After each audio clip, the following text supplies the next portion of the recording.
Official welcome to today's meetup. I am deeply excited for today's topic from Bevan about integration, right? Bevan, what was your topic again? I'm afraid of saying it wrong. Integration Oh, over just replacement. integration's good is good. No, Integration. over Over replacement. replacement. So it was Yeah. a talk you did at the regional gathering here in Regional South gathering. Africa last Yeah. month. I sadly couldn't join, so I'm excited to be here. Also know our audience also are always happy Mm. when we do the recording, so they can see it afterwards also. So Yeah. yes, I will stop here and hand over to you. Take us through. How do we replace Awesome. it? Yeah. Cool. Thanks, Milena. Thanks for joining. I've actually really been looking forward to these meetups because it feels like back in the day when we used to have these Scrum Master meetups where we could actually have conversations and test ideas and play around. And this is a topic for me that's been looping quite a lot in my head over the last few years. And it's morphed its way into a talk, a few thoughts that have built over time, and it's time to speak about it a little bit more, test it, interrogate it. So this isn't a hey, I have the answer. It's a hey, here's a thought. What patterns are you seeing that overlap with these as well? And like the subtitle, that this is a conversation that we need next, because otherwise it's going to keep happening, right? Before I get stuck into the content, a little bit of an opening question, just to get us thinking of how and what this topic is going to cover on a little bit. I want you to just take a minute or two and just kind of think about any recent transformation, right? No matter what it is, agile, not agile, digital, data, AI, anything that you're either currently experienced or previously experienced, and just think about what do you remember changing? You can hold that.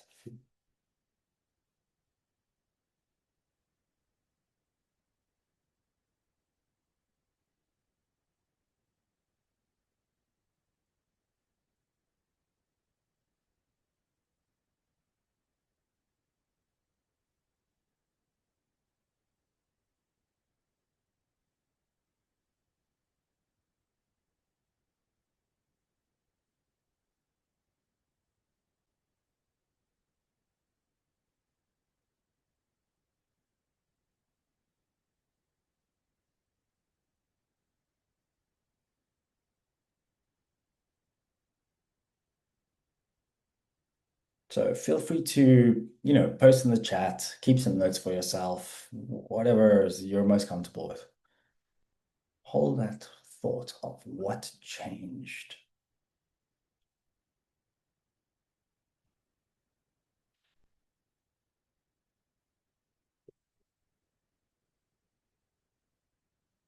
Yeah, some openness to engaging. Yeah.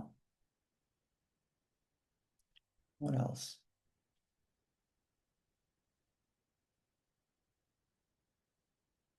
You're welcome to unmute yourself at any time and pop in. What else changed?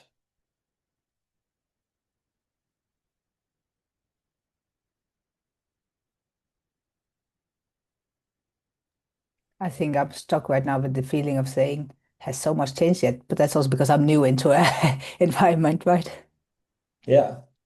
Yeah. So absolutely conversations and engagements on the topic. It's mind, right? So obviously we're going to speak about it. All right. So there's an awareness and openness. Um, there is maybe sometimes new learning that gets released. It's maybe new names, right? Some organizations love to rename things, right? Maybe there's a new background, right? Yeah, maybe there's more frustration, right? Maybe there's new tools, right? Maybe you get a brand new title, right? And that's kind of what I've seen emerge in my experience as well, right? I click. So the pattern that I've started seeing, right, is let me read that quickly. Large transformation, initial expectation lower, organization wanted to go slower rather than radical jump. I gave you time, so that's awesome. Solid foundation of understanding, right? So the change there you're seeing is deliberate, like being deliberate, right? So people actually considering impact of change. That was pretty cool. But here's a pattern that happens with transformation. What happens? Leadership team arrives, or a new industry standard arrives, or something gets released in a Forbes article, and then we kind of have to do that as well. What's the first thing they do? We need to do an organizational redesign. Like, let's restructure the organization. What happens? New roles appear, right? So, yay, we've got a whole new things. We're going to flatten our hierarchy. We're going to introduce new roles and reporting lines. And, we're going to do all these cool, massive things. And, somewhere in the background there, we're also going to save costs, right? Because, if we're not increasing our return on investment, then, why else would we be doing these transformations, right? So, we've got our new structure. Now we need to know, well, ways of work. Let's bring in a framework, right? So, you've got your Spotify model, you've got your, frameworks like Scrum, you've got your frameworks like Safe. That's what we're going to do. We're going to introduce it, right? There's going to be new processes, a new language, new concepts, new terms. And then finally, our favorite, they bring in new tools, right? We cannot be X unless we have these tools in place. And I very purposefully chose these screenshots of tools and frameworks because it's very relevant to us in the Agile industry, right? That's been our experience, right? And we all know how much, as a community, we love Jira. I actually love it. I'm not going to go into that too deeply. But for the moment, when we introduce these things, it does actually feel like things are changing, right? It feels like they're changing. But what happens? Time goes by, and then the next new thing comes in. So then we try to do another transformation, and we repeat that and repeat it and repeat it. So how many words, let me just pause here. How many of you have experienced that? You ever actually finish your transformation? Because the new one does. I see some thumbs up. Thanks. Yeah. And while it looks like we're making progress, right? Organizations, just in general, all things on Earth go through multiple transformations because we're constantly having to adapt to what's going on around us. So the question that this topic for me is trying to answer is, why do they keep transforming? But very rarely do they actually transform. Right? So why do some companies get it right? Why do others not? And this is a problem that's existed forever. We've been trying to solve it in large organizations for a very long time. If we zoom out a bit and we go back to like the early 1900s, this is where Taylorism and scientific management started emerging, right? They also kind of looked at that empiricism, all of this total quality management. I'm maybe bringing back memories, fond, maybe not so fond as well. We got lean and agile coming in, right? Then everything was digital transformation, DevOps, business intelligence, and now we're in the next one, artificial intelligence. Each of these movements, right, did introduce some valuable ideas, right? They really did introduce great ideas. And each one promised an improvement in ROI, whether intentional or not, right? Saying this is what's going to help you, increase value delivery and decrease costs, right? That's been the optimization for a very long time. So with all these promises, organizations actually ended up changing a lot less than expected, because if we had solved that problem, we wouldn't keep trying to solve that problem, right? And the challenge that I've seen in these organizations or with these movements is the implementation ended up as a replacement of what came before, right? Has anyone heard of when, Agile started going into the large organizations? Did anyone have an issue where suddenly project managers were no longer needed? Has anyone seen that? Yeah, still a very common one. We're not going to have BAs anymore. You're all going to be product owners, right? We keep trying to replace. We forget the fact that, there's a reason why these roles exist. There's a reason why that capability has existed for, many years and continues to exist, right? So this is the playbook that we see across transformations, right? What it comes in, there's restructures, there's frameworks, there's tools, right?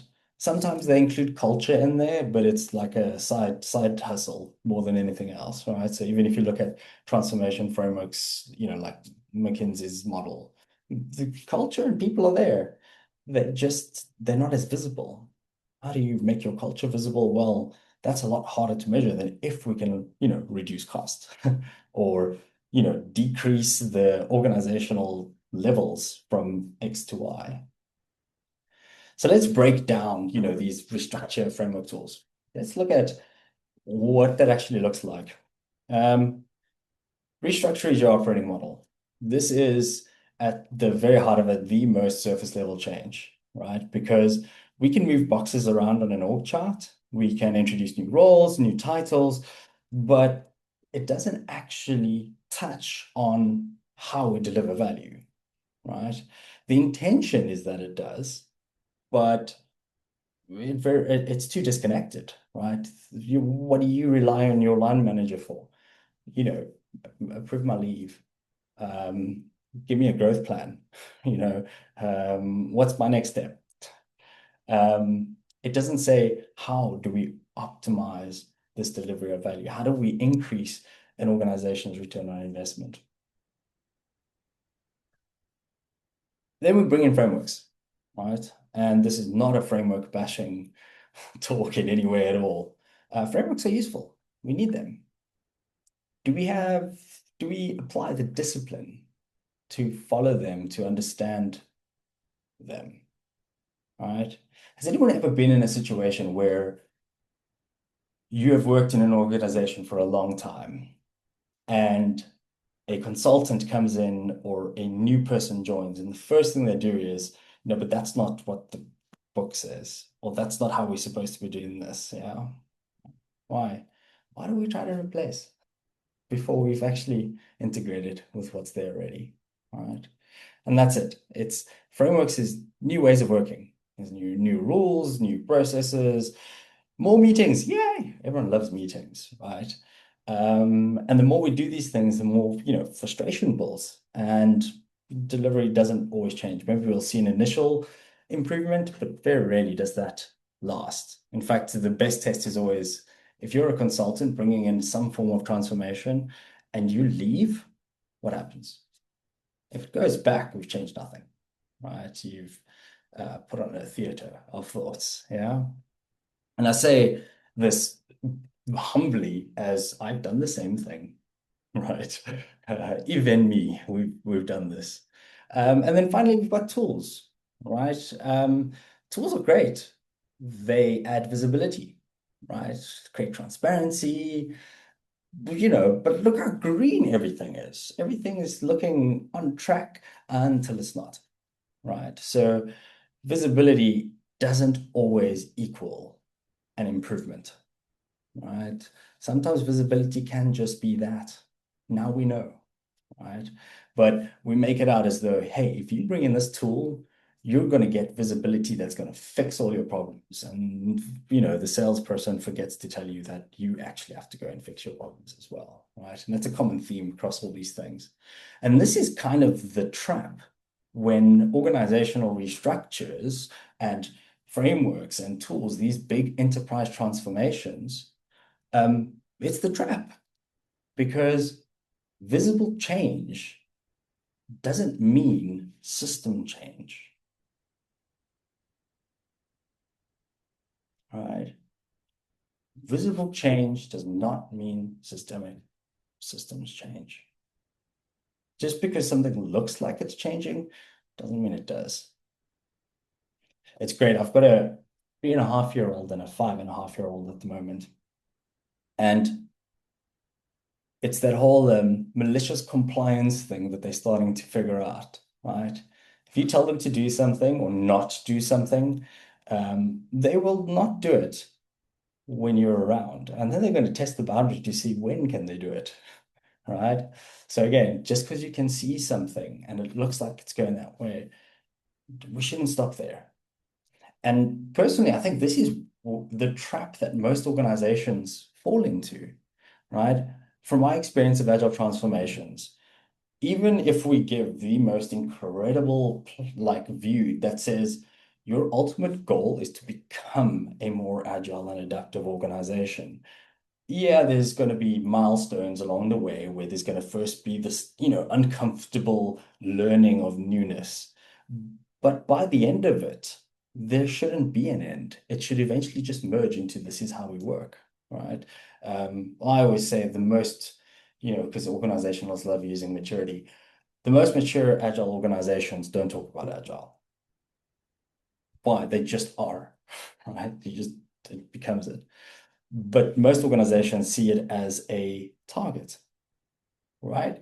One, we start by funding it as a project or a program, right? Agile transformation, we only have X amount of budget, but we need the whole organization done by then. So what do we look at? We look at, you know, what percentage of the organization has done basic training? Okay, but what have they learned? Then we'll look at how many teams are using our tool set, right? But are we getting the value that we kind of expected to get from that as well? And that's the thing is like, if we're focusing only on what looks like it's changing, it's going to change our behavior, right? Especially if it starts getting linked to performance, remuneration, um, promotion, all those things, right? So think back to that experience, the opening question, like what changed in this transformation? How many of those changes, the actual things that changed, how many of those were visible and how many of those were not visible? So, the example in the chat with there was more openness to engage, right? So there's a visible element of that. Did it create systemic change? The engagement last? Think about that.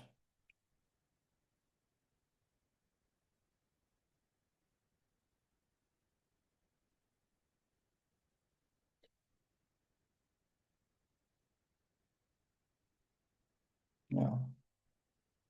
So the question of, this happens a lot. This isn't an unfamiliar pattern.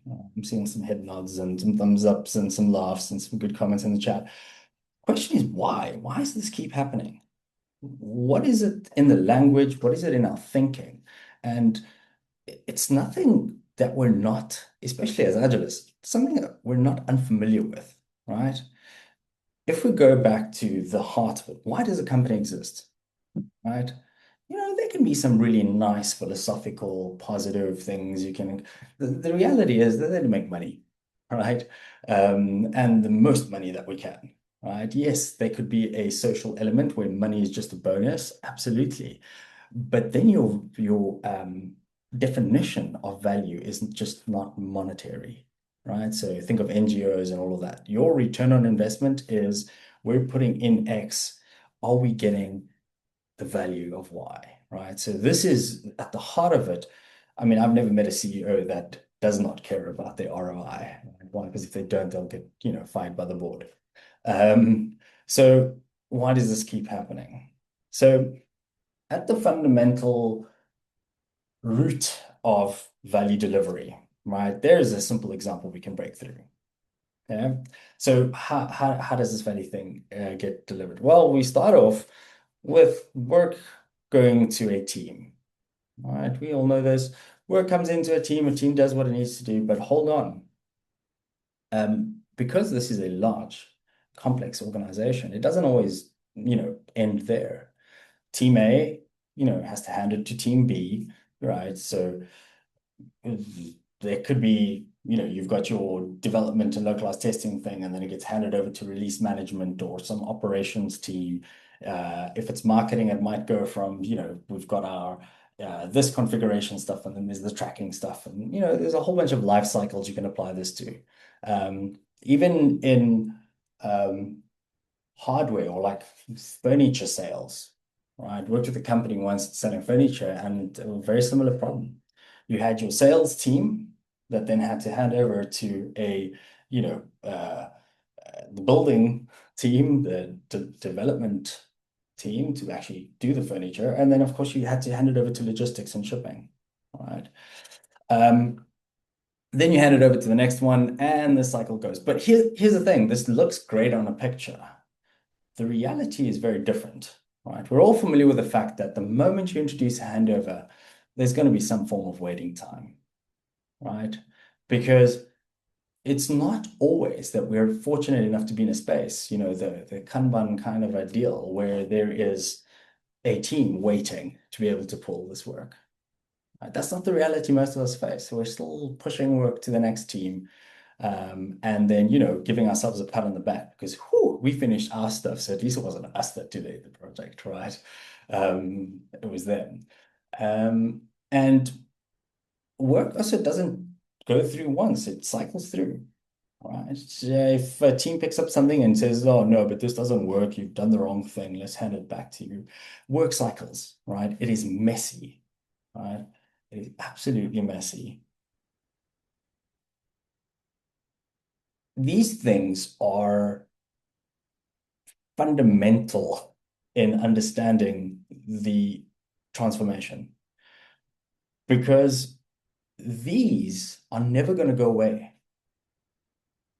There will always need to be decisions that need to be made, right? Synchronous decisions to be made. I mean, even with AI and accelerating, I saw the comment in chat, like, no, we don't need people. I'm like, yeah, until you do. And someone needs to make that decision. That's going to take time. It's going to take away from this idea of, let's go faster. There's always going to be handoffs, right? Some handoff, even if it's from an agent to another agent, is a handoff that introduces some form of risk, whether it be a delay, whether it be a dependency, whether it be quality, who knows, right? If you've got human in the loop thinking, you're still going to have a handover somewhere, right? This work needs to be, context needs to be carried, yeah? You'll have dependencies, right? And the larger the company, the older the company, the more dependencies you'll have. And then, of course, there's just the general uncertainty. If we could predict the future all the time, I'm pretty sure most of us wouldn't be in organizations. We just, guess all the lottery numbers and go do something fun. So there's always going to be uncertainty. And this over here is the system. We know it needs to change. So the point of this talk isn't to say, yeah, this is what we need to change. We know this, right? There are great approaches to trying to solve and make these visible, whether it's Kanban or, flight levels, whatever it may be. For me, I want to focus on a different one, which is on the metrics. Because what do we actually measure in most transformations, right? So think about that visible change. What are the things that most organizations, and in fact, I read an article yesterday and it was from the CIO group, and it was an interview with one of the CIOs of a large organization, and they were talking about AI transformation because this is, the moment that dominates everything. And the same language came up as with Agile transformation 20 years ago. We need to ensure that we've got effective resource utilization. AI is going to drastically increase productivity, and because of that, is going to drastically reduce cost. All right. Busyness, productivity, right? Are my people working really hard? And cost. And it's interesting because maybe in my old age, maybe as I was getting older, it became more jaded, more of a get off my lawn kind of old man. Notice that if you look at agile roles or agile thinking, you go into an organization to go work with senior leaders, and the first thing they do is they go, there, go make them agile, right? It's seen as a work thing, right? Go to that team and make that team agile, right? That team is not being as productive as this other team. They need AI, right? So again, these metrics drive a focus on the work and they ignore all of these other things in between, right? Um, so when we optimize for, 100% utilization, for example, we end up creating 90% waiting. Yeah. I always love that visual. I find I use it a lot these days. 100% utilized highway. What is that called? Does anyone know that joke? I didn't come up with it. Someone else did it. I can't remember who. What do you call a highway that's 100% utilized? It's a In parking. one traffic jam? N1. Yeah, parking lot N1, same one here in Cape Town. Yeah, it's parking lot, right? There are very few things that, I mean, other than how we manage people within large organizations aiming for resource utilization, like what actually runs at 100% utilization, right? Very few things. Yeah, very few things. Um, so that's what we do. If we optimize for utilization, productivity, and cost, we're going to end up with a 10% amount of time on work and 90% of the time just sitting around waiting, right? Why? Because if my bonus and my financial security relates to me being productive or my team being productive, then it's going to be hard for me to care more about your productivity and your one. So the moment I hand over, step back, right? I can step back and do it. Um, I'll just take a second on this slide. Sit there with that.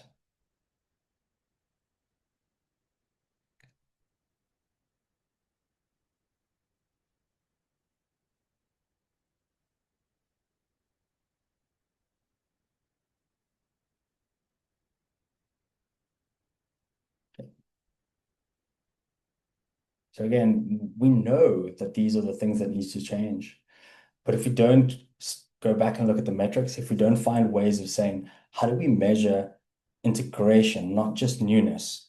How do we shift business metrics to looking at, cool, you can look at these things, and here's the stuff in the space between them that also impacts that. Because the reality is, and we've all seen this, the more we push into our systems, the more we push into our teams, the more we focus on, velocity and productivity and cost and all these kind of things, what happens? We maybe get a short benefit until the system realizes that that is not sustainable, right? Lead time increases, throughput decreases, and again, the one that, execs care the most about is ROI decreases. All right. So what is it that I believe we should be focusing on and shifting towards? It's this idea of strengthening the system. Right? So if you don't fix how the value is delivered, then nothing we replace in that process will matter. Right? Look how quickly organizations and some people on LinkedIn changed from, agile leaders to AI leaders. Right? I saw a job spec where they were looking for someone with 10 years of AI transformation experience. Like, but the AI transformation thing hasn't really been around there. So think about that. That's the replacement thinking, right? The only way that we can get this thing is if we replace what we currently have with the newness, right? Because this old thing doesn't work, and we spend more time either defending the old or, evangelizing the new, right? Instead of saying, well, what worked there, right? Well, this is what's new. How can we test that? What does it look like, right? And again, the organizations that do this well or that have improved and actually done a transformation, they don't rebuild themselves, in massive transformation programs every few years, right? They do it continuously. They see strengthening the system as an ongoing activity, right? We actually, I don't know, what was it yesterday? Yesterday we had a little, no, it was earlier this week, had a talk from um, someone from Amazon, just giving, like, talking about their history and blah, blah. And they had a slide that says, Amazon doesn't do transformations. And I was like, why? Because if you want to really shift things, you cannot let go of the old, expecting that the new will dominate. You've actually got to shift it from the old to the new. You've got to value what's there. So think about any transformation you've gone through in your personal life. Parts of the old are still there, right? You still just find ways of integrating it into who you become or who you are right now. Yeah. Wendy's spot on, right? Focuses on output, not outcomes. Again, none of what I'm saying here is new, right? These are patterns we've seen over and over again. And what I'm hoping to do with this with this topic is to shift the language, right? Is to say, to bring in the question at all times to say, hey, can I let go of the rightness of, X process, Y tool in service of integration?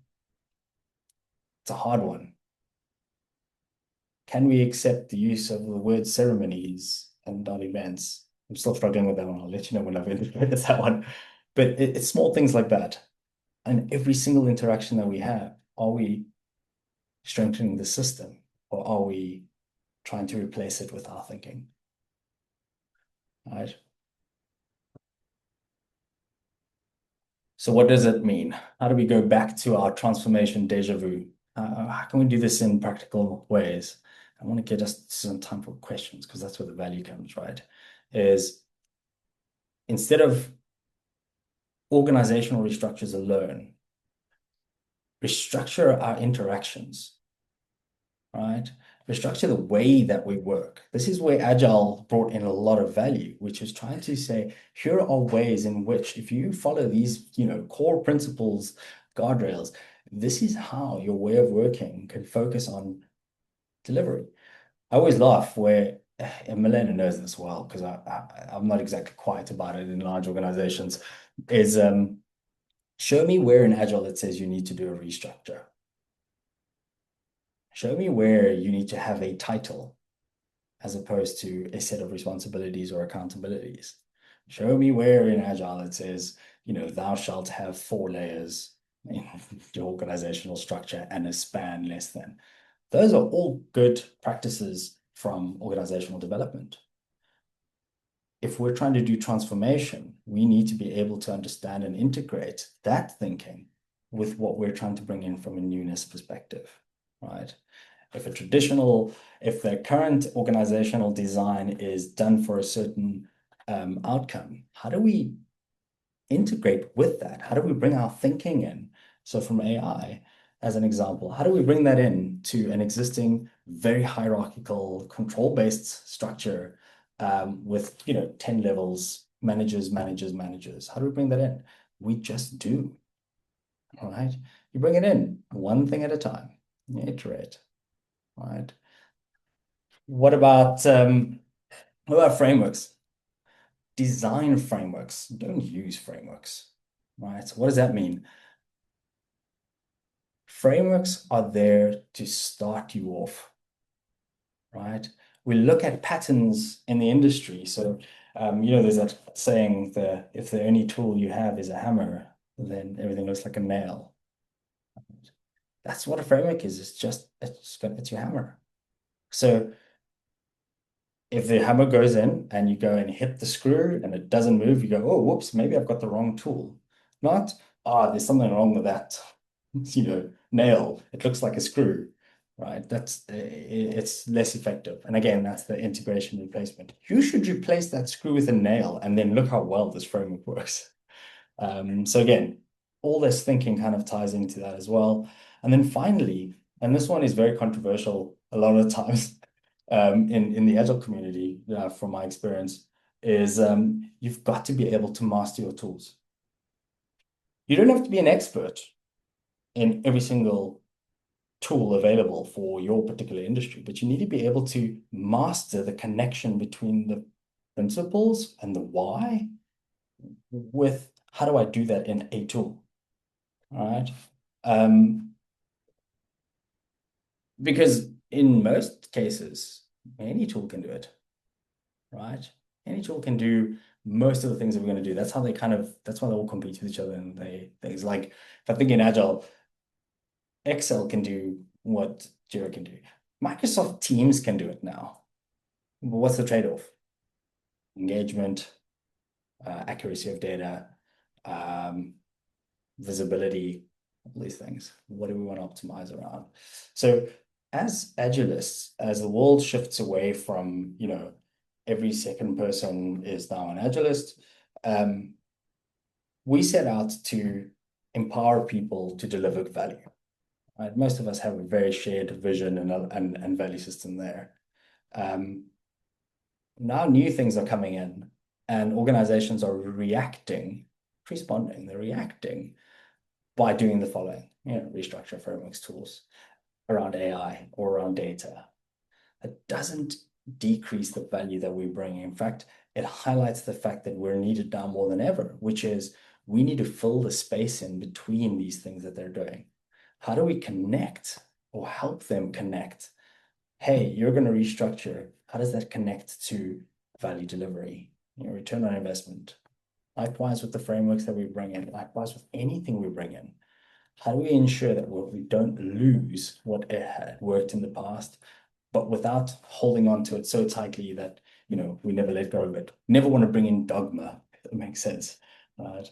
So the organizations that succeed are not simply going to adopt what someone else has done. They're going to see it as an example and an experiment of strengthening their systems, right? Does this strengthen our system? How would we know it happens?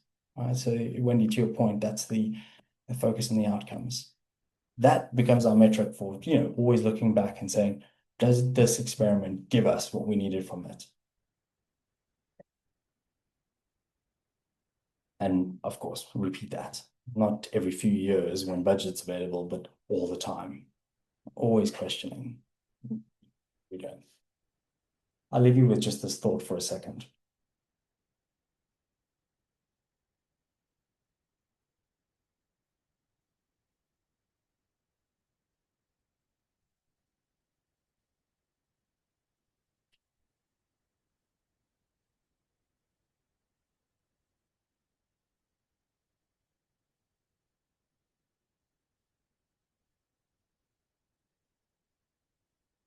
I'll almost add on there to say whether the flow is actually improving and fit for purpose.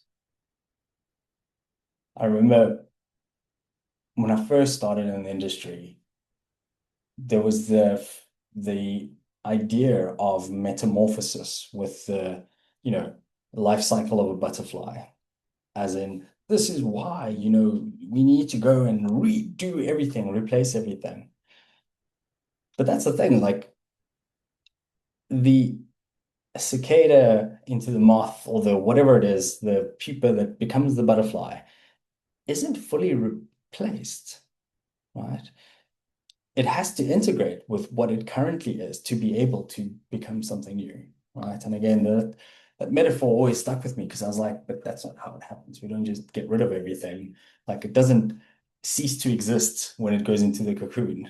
It just changes, right? It builds on the strengths of what it has and a root foundation, and it builds onto that to become something else that's needed at that time, right? So very much intentional.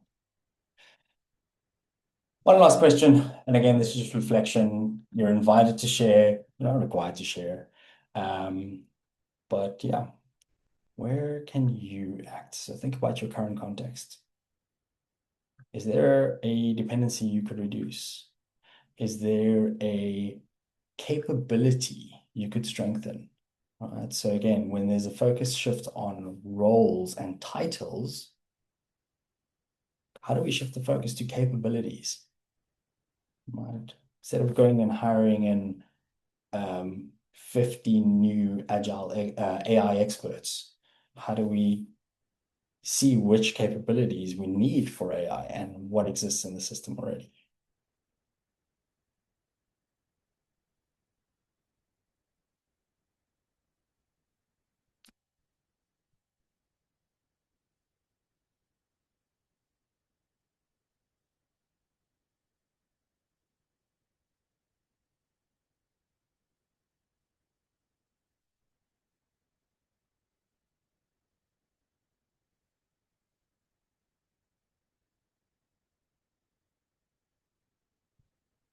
Thank you, everyone.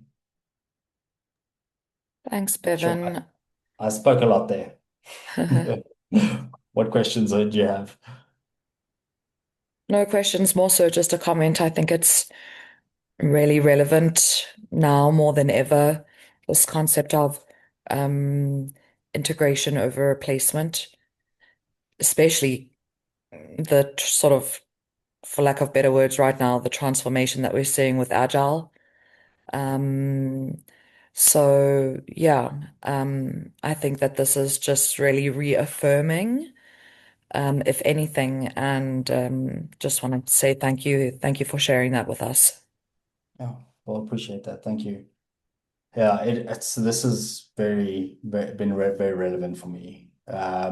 So yeah, the agile thing, it's the language, but it's actually for me, it's a very big thing beyond that. Um, if you look at what's happening in the world at the moment now, replacement, or is it integration?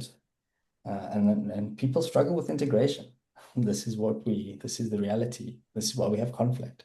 This is why, the depths that we go in as agilists to try and build really high performing teams focuses on this idea of, diversity, because it's how do we integrate these unique, incredible individuals so that they create something better than themselves as individuals. And that's, yeah. So, Wendy, to your point, it's facilitating collaboration.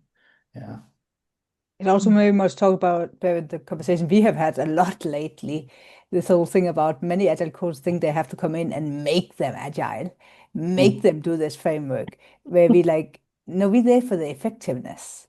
And we were playing around, right? We should be more sports coaches, effectiveness coaches. Like, what does Mm. that mean? That builds onto this integration. It's about making them better, rather of Yeah. replacing.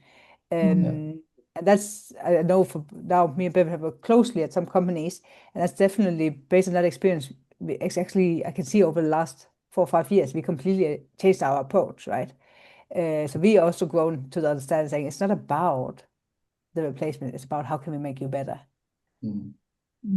and how can we create those connections.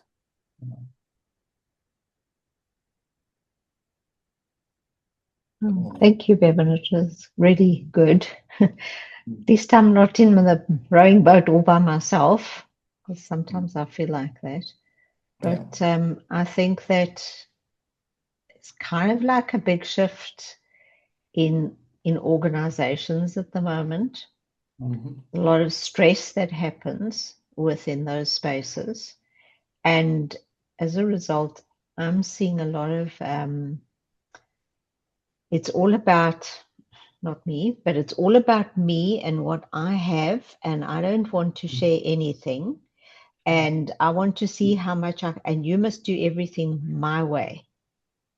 I Mhm. don't want to let go of what I'm doing, how I'm doing, and I know where I want to go. I want to make the most Mhm. money out of this, but I'm certainly not going to share it with anybody else. So it's a very complex Yeah. system that we're now operating in, and Yeah. the people um, are going back into almost a silo on their own, trying to Mhm. do it. And I think it's just a question more of, I need to survive, so I'm going to sit here and try not to share and, build it out for the benefit of other people.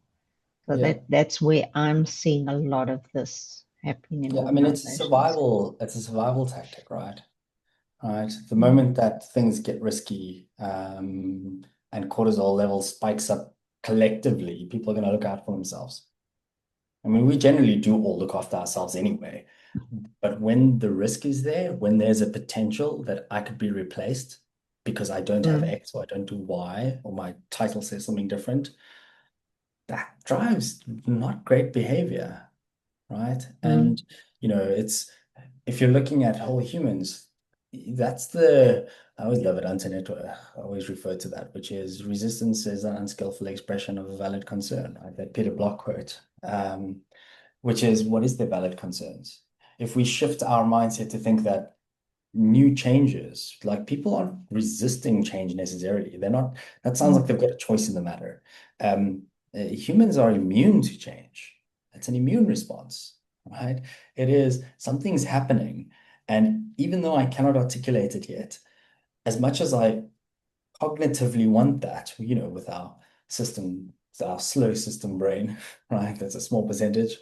Even though I think I want that, I'm not. I'm sabotaging it, I just can't get it, right? Why? Because our body is trying to resist that, right? It's that kind of inertia.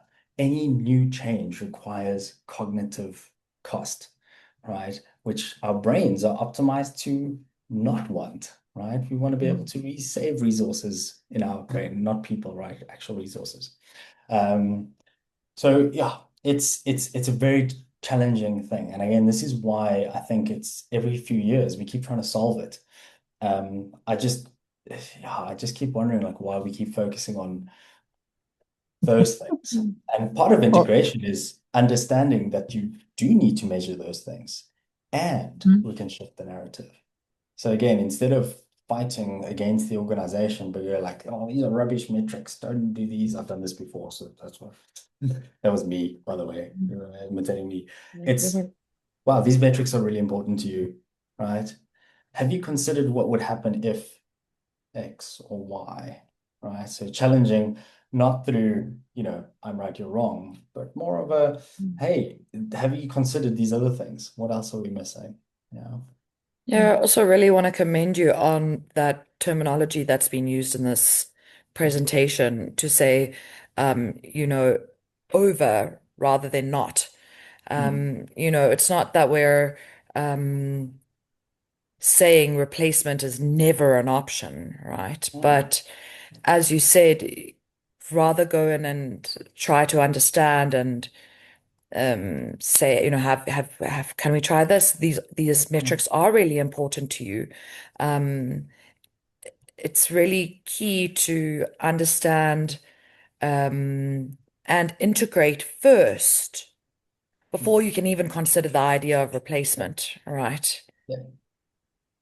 Yeah, absolutely. I mean, absolutely spot on. Like, good observation. Like, and that's part of the thing. I think one of the hardest skills that people struggle to master is that a skill of observation. So if I think of some of the previous talks I've done on feedback and how observation is a skill that, we really struggle with, but like clean observation, separating what we see and hear from what we're making up about it. To even the talk that we did with Vinny last year with the HR, and how important it is to be able to integrate across these silos in organizations. You don't change or remove silos in an organization by telling them they need to not be silos, right? And even trying to come in with a new view that replaces those silos. No one's going to buy that. It's the reason why, hundreds of years later, those silos still exist, right? What we want to highlight to them is to put less focus on the silos, right? And think about how we actually need to deliver value across them. How do we leverage the strengths that exist within those organizations, those different departments, to be able to actually get better value delivery? And again, when you do your point, like that's the outcomes focus, right? Maggie, so we try to do one every month. I think Milena has already scheduled the next one, which is a bit away from this format, which is back to, let's have conversation. So we kind of mix it up where we can, where it's not just I'm going to speak at you for an hour, but also, let's have a conversation. Let's learn from each other. I think it's incredibly powerful, like just collaborating that way. So maybe just to rephrase, what was the question? How often do we have these meetup? We have it every month, and it's actually up to our attendees what topic it should be. So the next topic is about how to create more effective PA planning and or big room planning, if you call it that.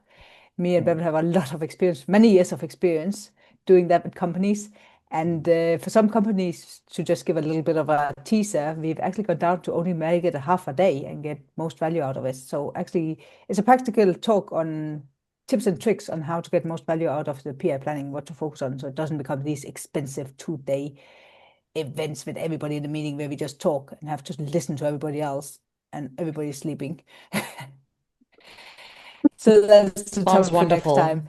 We are Thank you. always open for topics on so what we normally do is actually making our talk practical based on our experience. What have we learned? What have we done? And we also sometimes do ask an expert sessions where you could just come with questions and be happy to help.